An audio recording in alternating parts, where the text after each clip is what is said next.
by TTD. Next page. 6/3/2019. బోలేబాబాకు Chandrababu హయాంలోనే 2019 March 6న 82,000 కేజీల నెయ్యి సప్లై చేయడానికి ఆర్డర్.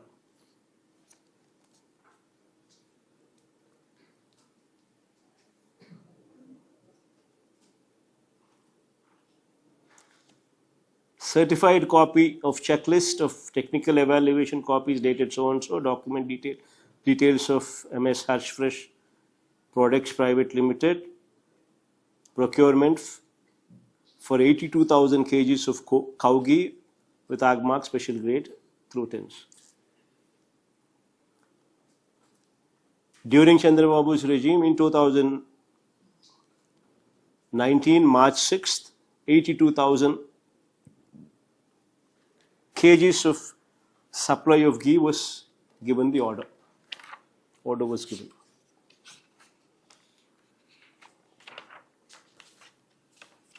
Now, ఇదే బోలే బాబా తాము హెరిటేజ్ అసోసియేట్ అయినట్టుగా ఈ-కామర్స్ వెబ్సైట్ ఇండియా మార్ట్లో స్వయంగా తెలిపిన బోలే బాబా తాము హెరిటేజ్ అసోసియేట్ అయినట్టుగా ఈ-కామర్స్ వెబ్సైట్ ఇండియా మార్ట్లో స్వయంగా తెలిపిన బోలే బాబా తాము హెరిటేజ్ అసోసియేట్ అయినట్టుగా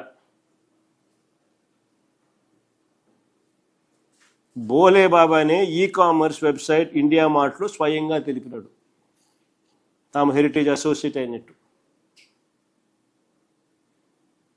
బోలే బాబా himself is clearly, categorically informed in IndiaMart website, which is an e-commerce website, that they are associated with associates of heritage foods. ఇప్పుడు వీళ్ళు ఏమంటారు, బోలేబాబా రాజస్థాన్ది, బోలేబాబా ఉత్తరాఖండ్ కాదు ఇది అని. అది ఉత్తరాఖండ్, ఇది రాజస్థాను అని అంటారు. ఎవరు? వీళ్ళు TDP batch. Heritage Hyderabad, heritage Vijayawada రెండు ఒకటి కాదు స్వామి. కావా? Heritage Rajasthan, heritage Uttarakhand. పోనీ ఆ ఉత్తరాఖండ్కి వీళ్ళే కదా పంపించింది ఇన్స్పెక్ట్ చేయడానికి. వీళ్ళే కదా అదే పనిగా ప్రత్యేకంగా పంపించి ఇన్స్పెక్ట్ చేసి వాళ్ళని క్వాలిఫై చేసి ఆ తర్వాత ఆర్డర్లు ఇచ్చింది. వీళ్ళే కదా.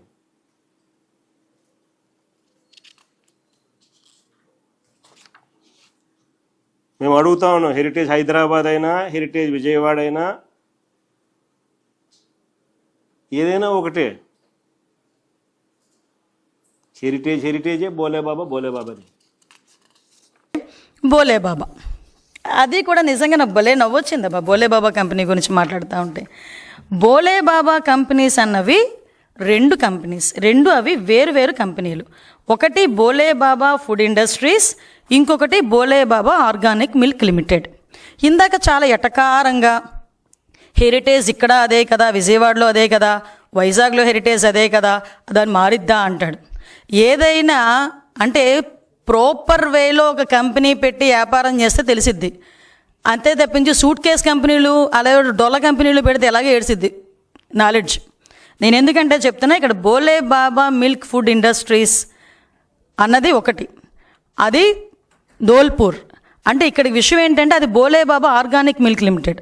బోలేబాబా ఆర్గానిక్ మిల్క్ లిమిటెడ్ అన్నది మాత్రమే టీటీడీకి ఘీ సరఫరా చేసింది. అదే ఈరోజు సిబిఐ మన ఛార్జ్ షీట్లో కూడా వన్ ఆఫ్ ద అక్యూజ్డ్ కింద ఈరోజు ఆ స్కామ్లో ఉన్నట్టుగా ఉంది. కానీ ఈ బోలేబాబా మిల్క్ ఫుడ్ ఇండస్ట్రీస్ ఏదైతే ఉందో అది ఏ రోజు కూడా ఘీ అన్నది టీటీడీకి సప్లై చేయలేదు. అది ఫస్ట్. సెకండ్ ఇష్యూ, ఈ బోలేబాబా మిల్క్ ఫుడ్ ఇండస్ట్రీస్ ఏదైతే సప్లై చేయలేదో ఆ కంపెనీ 2004లో స్థాపించబడింది. ఏదైతే బోలేబాబా ఆర్గానిక్ మిల్క్ లిమిటెడ్ అని స్కామ్లో ఉందో అది 2020లో స్థాపించింది. ఇంకోటి మీరు అన్నారు అన్నీ ఒకటే కదా అని. అయ్యా, ఇప్పుడు హెరిటేజ్ కంపెనీ ఉంది, దానికి CEO ఉంటారు, 6-7 డైరెక్టర్లు ఉంటారు, వాళ్ళకు ఒక మొత్తం అంతా ఎలా చేయాలి ఏం చేయాలని చెప్పేసి ఒక టిన్ నెంబర్ ఉంటుంది, ఒక డిన్ నెంబర్ ఉంటుంది, ఇవన్నీ ఉంటాయి. కాబట్టి హెరిటేజ్ అన్నది ఏ మూలకెళ్ళినా హెరిటేజే. ఎందుకంటే టిన్ నెంబరు ఈ CEOలు డైరెక్టర్లు అందరూ ఒకటే కాబట్టి. కానీ ఇక్కడ బోలేబాబా మిల్క్ ఫుడ్ ఇండస్ట్రీస్కి బోలేబాబా ఆర్గానిక్ లిమిటెడ్కి ఎంత తేడా ఉందంటే, బోలేబాబా మిల్క్ ఫుడ్ ఇండస్ట్రీస్ వాళ్ళు అగర్వాల్స్. ఇక్కడ బోలేబాబా ఆర్గానిక్ మిల్క్ లిమిటెడ్ అంటే ఎవరైతే స్కామ్లో ఉన్నారో వాళ్ళు జైన్స్. ఆ జైన్స్ పేరుతోనే ఛార్జ్ షీట్లో కూడా వాళ్ళ మీద అక్యూజ్డ్ రాసి ఉంది, ఒకసారి చూడండి. ఇంకొకటి ఏంటంటే NIC మనకి CIN కార్పొరేట్ ఐడెంటిఫికేషన్ నెంబర్ ఒకటి ఉంటుంది. ఐడెంటిఫికేషన్ నెంబర్లు కూడా 2 వేరు. చదవమంటే చదువుతాను, నాకేం ప్రాబ్లం లేదు. అదేవిధంగా NIC కోడ్ కూడా అంటే ఏదైతే సప్లై చేయలేదో బోలేబాబా మిల్క్ ఫుడ్ ఇండస్ట్రీస్ది 4520 4520. అదే బోలేబాబా ఆర్గానిక్ లిమిటెడ్ ఏదైతే ఉందో స్కామ్లో ఉన్న కంపెనీకి 10610. అది రిజిస్ట్రేషన్ నెంబర్స్. అంటే రిజిస్ట్రేషన్ నెంబర్స్ వేరు, కంపెనీ ఎప్పుడు స్థాపించడం వేరు, అదేవిధంగా సిని నెంబర్లు వేరు, NIC కోడ్ వేరు, registration number NIC code 4520 Bhole Baba food industries అయితే బోలేబాబా ఆర్గానిక్ మిల్క్ లిమిటెడ్ది 1513. ఇందాక నేను వేరేది చదివాను, 1513. నేను రిజిస్ట్రేషన్ నెంబర్ తప్పు చదివా. అదే Bhole Baba milk food industries private limited registration number అయితే 229055. Bhole Baba organic milk limited in the sense ఏదైతే స్కామ్లో ఉందో ఆ కంపెనీ రిజిస్ట్రేషన్ నెంబర్ 10610. ఈ 2 కంపెనీలు వేరు అన్నది చాలా క్లియర్గా అర్థమవుతుంది. కానీ ఈ ముక్క 5 సంవత్సరాలు సీఎం చేసిన వ్యక్తికి ఎందుకు అర్థం కావట్లేదో నాకు అర్థం కావట్లే. ఇప్పుడు ఒకరు ఉంటారండి, వెంకటేశ్వర కంపెనీ అని బోల్డ్ కంపెనీస్ ఉంటాయి. ఇంకా వెంకటేశ్వర పేరు పెట్టుకున్న వాళ్ళందరిది ఒకటే కంపెనీ అవుతుందా? కొంతమంది ఉంటారు, ఏదో ఇంకో శ్రీనివాస అని రాస్తారు, ఒకరేమో లక్ష్మి అని రాస్తారు, శ్రీలక్ష్మి అని రాస్తారు కంపెనీస్ పేర్లు. ఇంకా అందరూ ఒకటేనా? అందులో చాలా డైరెక్టర్స్ మారుతారు, CEOs మారుతారు, టిన్ నెంబర్ మారుతుంది, డిన్ నెంబర్ మారుతుంది, రిజిస్ట్రేషన్ నెంబర్ మారుతుంది, ఈ సిని నెంబర్ మారుతాయి. అందులోని వాళ్ళ తాలూకా ఏం చేస్తారు, వర్క్ మోటు మారుతుంది. ఇవన్నీ తెలియకుండా బురద జల్లేద్దామని చెప్పేసి కూర్చుని పోయి నోటికి వచ్చినట్టు మాట్లాడుతున్నావు. అంటే నేను ఇవన్నీ ఎందుకు చెప్తున్నానంటే, నువ్వేవో ఆధారాలు చూపించానని చెప్పావు కాబట్టి ఇవన్నీ నేను చూపిస్తున్నాను తప్పించి నీకు సమాధానం చెప్పాల్సిన అవసరం లేదు. నువ్వు ఆధారాలు చూపించిన తర్వాత మేము దీనికి క్లారిటీ జనాలకు ఇస్తున్నాం, ఎందుకంటే నీకు ఇచ్చినా నీకు అర్థం కాదు కాబట్టి. మేము జనాలకి చాలా క్లియర్గా చెప్పాలి అనుకుంటున్నాం కాబట్టి ఇక్కడ మేము చెప్తున్నాం.